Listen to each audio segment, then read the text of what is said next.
শিক্ষার্থী বন্ধুরা, তোমাদেরকে পবিত্র ঈদুল আজহার শুভেচ্ছা জানাচ্ছি। ঈদের ছুটির পর আমরা আজকে যে ক্লাস নিয়ে আলোচনা করবো সেটা হচ্ছে ন্যারেশন। তোমাদের প্রশ্নের 5 নাম্বার থেকে ন্যারেশন। প্রথমত আমরা জানবো যে ন্যারেশনের বাংলা কি। ন্যারেশন হচ্ছে উক্তি। দেখো, প্রথমে নিচের উদাহরণ দুটি লক্ষ্য করো।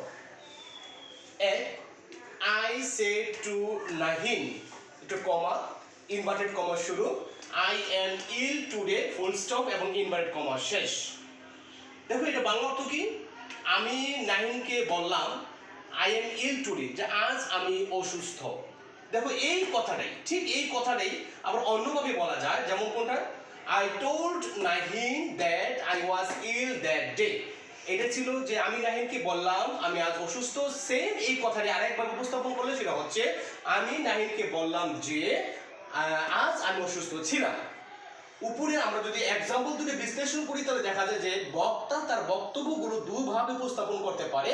একটা হচ্ছে তার কথাগুলো হুবহু কোনো পরিবর্তন না করে উপস্থাপন করা। দেখো, এই জায়গায় কিন্তু পরিবর্তন হয়েছে। আমরা এখানে ভার্বের ক্ষেত্রে দেখেন সেট টুর জায়গা ছিল টোল হয়ে গেল, ইনভার্টেড কমা এখানে কিন্তু নেই, এখানে ইনভার্টেড কমা পরিবর্তন হয়ে দ্যাট কনজাংশন হয়ে গেল। আরো অনেক কিছু টুডে ছিল সেটা পরিবর্তন হয়ে দ্যাট ডে হয়ে গেল। তাহলে আমরা দেখতে পাচ্ছি যে বক্তার বক্তব্য দুভাবে উপস্থাপন করা যায়। এক, হুবহু কোন পরিবর্তন না করে, একটা হচ্ছে পরিবর্তন করে নিজের মতো করে উপস্থাপন করা। তাহলে আমরা যদি দেখি যে এই উদাহরণ দুটি লক্ষ্য করলে বুঝতে পারি ন্যারেশন হচ্ছে দু প্রকার। কোনটা? যে সরাসরি বা কোনো কিছু পরিবর্তন না করে এক ধরনের, আর সরাসরি না বলে নিজের মতো করে বলা। অর্থাৎ আমরা বলতে পারি ন্যারেশন দু ধরনের, একটা হচ্ছে ডিরেক্ট ন্যারেশন আর একটা হচ্ছে ইনডিরেক্ট ন্যারেশন। প্রিয় শিক্ষার্থী, আমরা বললাম যে কি, যে ন্যারেশন দু ধরনের, একটা হচ্ছে ডিরেক্ট এবং একটা হচ্ছে ইনডিরেক্ট। খেয়াল করো, ডিরেক্ট আর অনেক স্টুডেন্টস বলে যে স্যার ডিরেক্ট এবং ইনডিরেক্ট ন্যারেশন আমরা চিনবো কিভাবে? মনে রাখতে হবে, ডিরেক্ট ন্যারেশনের মধ্যে অবশ্যই ইনভার্টেড কমা থাকবে। খেয়াল করো, I said to Nahin inverted comma I am ill today, inverted comma শুরু, এখানে গিয়ে শেষ। দ্বিতীয় উদাহরণ দেখো তো, কোথাও কি আছে ইনভার্টেড কমা? অনেকে আবার বলতে পারে স্যার ইনভার্টেড কমা কোনগুলো? এই যে এগুলোকে বলা হয় ইনভার্টেড কমা। তাহলে সহজ কথা, যে সেন্টেন্সে এরকম ইনভার্টেড কমা থাকবে তাকে বলা হবে ডিরেক্ট ন্যারেশন, আর যেখানে ইনভার্টেড কমা থাকবে না সেটা হচ্ছে কি ইনডিরেক্ট ন্যারেশন। প্রতিটি ডিরেক্ট ন্যারেশনের দুটি অংশ থাকে। এক, ইনভার্টেড কমার ভিতরের অংশ, এটা একটা ডিরেক্ট ন্যারেশন। আমি দেখতে পাচ্ছি এই ভিতরে একটা অংশ আছে, ইনভার্টেড কমার ভিতরে একটা অংশ, আর ইনভার্টেড কমার বাহিরের একটা অংশ। ইনভার্টেড কমার ভিতরে যে অংশ, সেই অংশটার নাম হচ্ছে রিপোর্টেড স্পিচ। এই অংশটা রিপোর্টেড স্পিচ, এবং ইনভার্টেড কমার বাইরের যে অংশ সেটা হচ্ছে রিপোর্টিং ভার্ব। তবে সবটুকু কিন্তু রিপোর্টিং ভার্ব না। আমরা শুধু এই যে সেড, এখানে সেড আছে, কোনো সময় সে থাকতে পারে, কোনো সময় টোল্ডও থাকতে পারে, অর্থাৎ সাবজেক্টের পরে যা থাকবে সেটা হচ্ছে রিপোর্টিং ভার্ব। মনে রাখবে, রিপোর্টিং ভার্বের সামনে যা থাকবে সেটাকে বলা হয় রিপোর্টিং ভার্বের সাবজেক্ট, এবং রিপোর্টিং ভার্বের পরে যা থাকবে সেটাকে বলা হয় রিপোর্টিং ভার্বের object.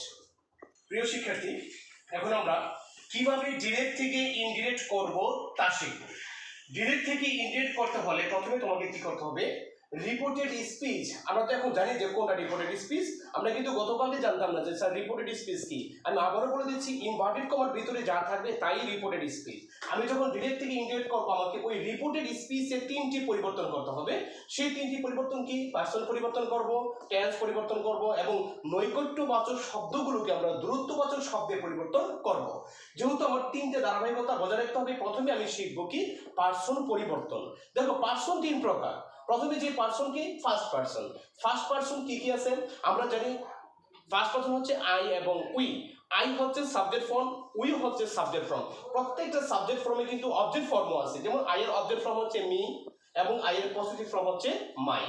Will subject form, will object form হচ্ছে আস, এবং উইল পজিটিভ ফর্ম হচ্ছে আওয়ার। আমি যদি তোমাদেরকে জিজ্ঞেস করি যেগুলোর সময় যে মাই কোন পার্সন, তোমাদের কিন্তু বলতে হবে মাই কোন পার্সন। Good, first person. হ্যাঁ, মাই ফার্স্ট পার্সন। ঠিক আছে, মাই ফার্স্ট পার্সন কোন ফর্মে আছে? মাই হচ্ছে পসেসিভ ফর্ম, এবং মাই অবজেক্ট ফর্ম কি? মি। মি কোন person? Sir first person. Thank you. Me যদি ফার্স্ট পার্সন হয়ে থাকে তাহলে মি এর সাবজেক্ট ফর্ম কি? আই। আমাদের এগুলো মনে রাখতে হবে। আমাদের এই যে এখানে যে 6টা প্রনাউন আছে এই 6টি প্রনাউন কিন্তু রিপোর্টেড স্পিচে থাকতে পারে। আমার তখনই মনে রাখতে হবে যদি এই 6টি প্রনাউনের যে কোনো একটি প্রনাউন যদি রিপোর্টেড স্পিচে থাকে তাহলে আমি যখন ডিরেক্ট থেকে ইনডিরেক্ট করব তখন এগুলোকে পরিবর্তন করতে হবে। এগুলো পরিবর্তন কিভাবে করব? আমরা এগুলো পরিবর্তন করে রিপোর্টিং ভার্বের সাবজেক্টকে আনবো।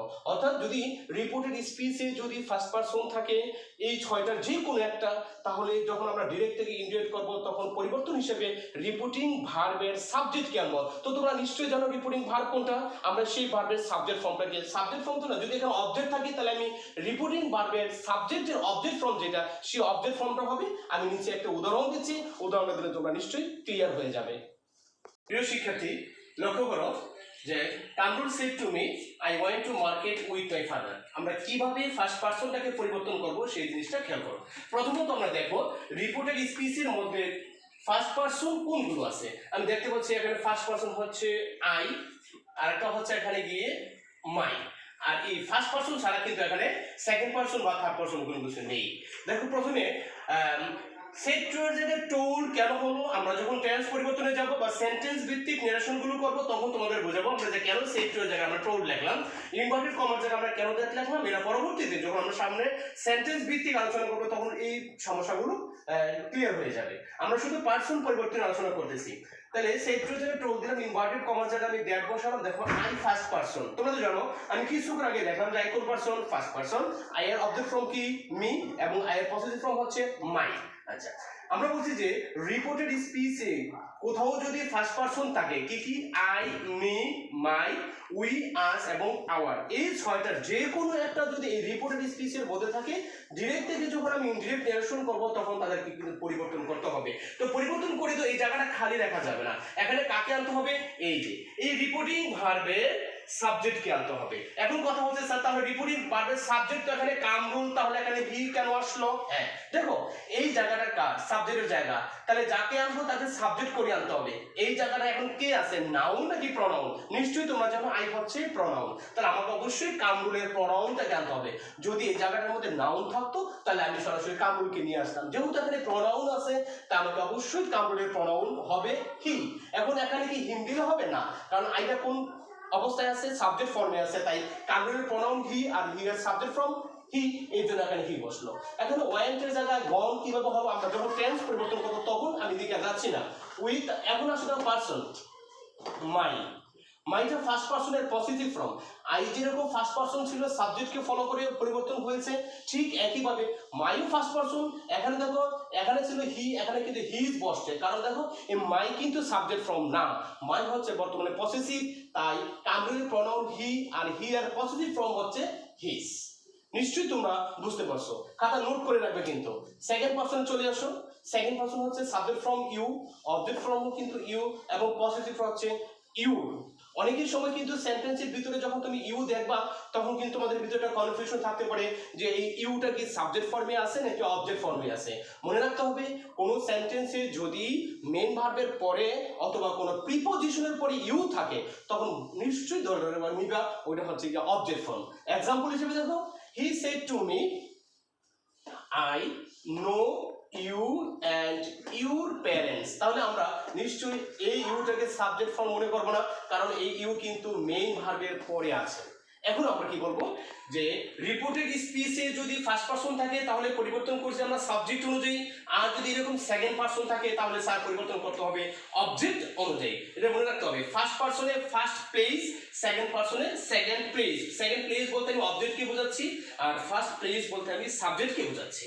আচ্ছা, তাহলে এখন আমি দেখো হি এর জায়গায় হি বসলো, সাবজেক্টের জায়গায় সেড টু এর পরিবর্তন হয়ে টোল্ড হয়ে গেছে, তারপরে মি অবজেক্ট ইনভার্টেড কমার জায়গায় দ্যাট, আই ফার্স্ট পারসন। ওই আগের এক্সাম্পলে আগের উদাহরণ থেকে আই ফার্স্ট পারসন কাকে ফলো করবে, ফার্স্ট পারসন যেহেতু রিপোর্টিং ভার্বের সাবজেক্ট হি কে ফলো করলো। এখানে নো ছিল নিউ হয়ে গেল। এবার আমরা আসি সেকেন্ড পারসনের পরিবর্তন। সেকেন্ড পারসন এটা কিন্তু সাবজেক্ট ফর্মে না, এটা আছে গিয়া অবজেক্ট ফর্মে। যেহেতু সেকেন্ড পারসন তাহলে অবশ্যই কাকে অনুসরণ করতে হবে, এই অবজেক্ট মি। এই জন্য এখানে কি হয়েছে মি অ্যান্ড ইউর। দেখো এটা কিন্তু স্যার অবজেক্টও না, এটা কিন্তু সাবজেক্ট না, এটা হচ্ছে পসেসিভ। পসেসিভ। তাহলে যেহেতু use second person object me কে ফলো করবে, তাই মি এখানে বসাই দিলে হবে? অবশ্যই না, কারণ এই মি এখন কোন জায়গায় বসবে? পসেসিভের জায়গায় বসবে। তাহলে মি এর পসেসিভ ফর্ম কি? আমরা সবাই জানি মি এর পসেসিভ ফর্ম হচ্ছে মাই, এই জন্য এখানে হলো মাই। আশা করি তোমরা বুঝবে। যেমন এখানে ইউর জায়গায় কিন্তু মি বসিয়েছি এই জন্য, স্যার এখানে তো মি বসিয়েছেন কেন? এই মি হচ্ছে অবজেক্ট ফর্ম, আর এই জায়গাটাও কিন্তু অবজেক্টের জায়গা, সরাসরি মি বসে গেছে, আর এটা হচ্ছে পসেসিভের জায়গা, তাই মি এর পসেসিভ ফর্ম হচ্ছে মাই, তারপর বাকি যা আছে তা। আরেকটা পার্সন আমাদের বাকি, সেটা হচ্ছে কি থার্ড পার্সন। থার্ড পার্সন কোনগুলো? হি, শি এবং দে। হি এর অবজেক্ট ফর্ম হচ্ছে হিম এবং হি এর পসেসিভ ফর্ম হচ্ছে his. She subject form, she এর অবজেক্ট ফর্ম হচ্ছে হার, সি এর পসেসিভ হচ্ছে হার। হ্যাঁ, দে সাবজেক্ট ফর্ম, দে এর অবজেক্ট ফর্ম হচ্ছে দেম এবং দে এর পসেসিভ ফর্ম হচ্ছে দেয়ার। এখন আরেকটা সমস্যা, অবজেক্ট এবং পসেসিভ কিভাবে আমরা চিনবো যে কোনটা অবজেক্ট এবং কোনটা পসেসিভ? মনে রাখতে হবে, পসেসিভ ফর্ম কখনো কোনো সেন্টেন্সে একা বসে না, তার অবশ্যই একটা নাউনের আগে বসে। নাউন ছাড়া তাহলে তো কখনোই কোনো সেন্টেন্সে বসবে না। মনে রাখতে হবে যে কোনো পসেসিভ, প্রত্যেকটা পসেসিভের পরে একটা নাউন থাকবে। ওকে, আমরা থার্ড পারসন কিভাবে পরিবর্তন করব? ফার্স্ট পারসন পরিবর্তন করেছিলাম সাবজেক্ট অনুযায়ী, সেকেন্ড পারসন পরিবর্তন করেছিলাম অবজেক্ট অনুযায়ী, থার্ড পারসনের কোনো পরিবর্তন হবে না। নিচের উদাহরণটা খেয়াল করো, হি said to me, he has done the work, he told me that. হ্যাঁ, এই দেখো হি থার্ড পারসন, হয়েছে কোনো পরিবর্তন? নো। হ্যাজের জায়গায় হ্যাড হয়ে গেল, ডানের জায়গায় ডান, দা ওয়ার্ক। তাহলে আমরা কি বুঝতে পারলাম? আমি আরেকবার রিপ্লে দিচ্ছি। ফার্স্ট পারসন পরিবর্তন হবে রিপোর্টিং ভার্বের সাবজেক্ট অনুযায়ী, সেকেন্ড পারসন পরিবর্তন হবে রিপোর্টিং ভার্বের অবজেক্ট অনুযায়ী, এবং থার্ড পারসনের কোনো পরিবর্তন হবে না। আমরা আগামীকালকে যে পরিবর্তনটা শিখবো সেটা হচ্ছে টেন্স পরিবর্তন। আগামীকাল পর্যন্ত তোমরা ভালো থাকবে, বাসায় থাকবে এবং স্বাস্থ্যবিধি মেনে ঈদ উদযাপন করবে। ধন্যবাদ, আসসালামু আলাইকুম।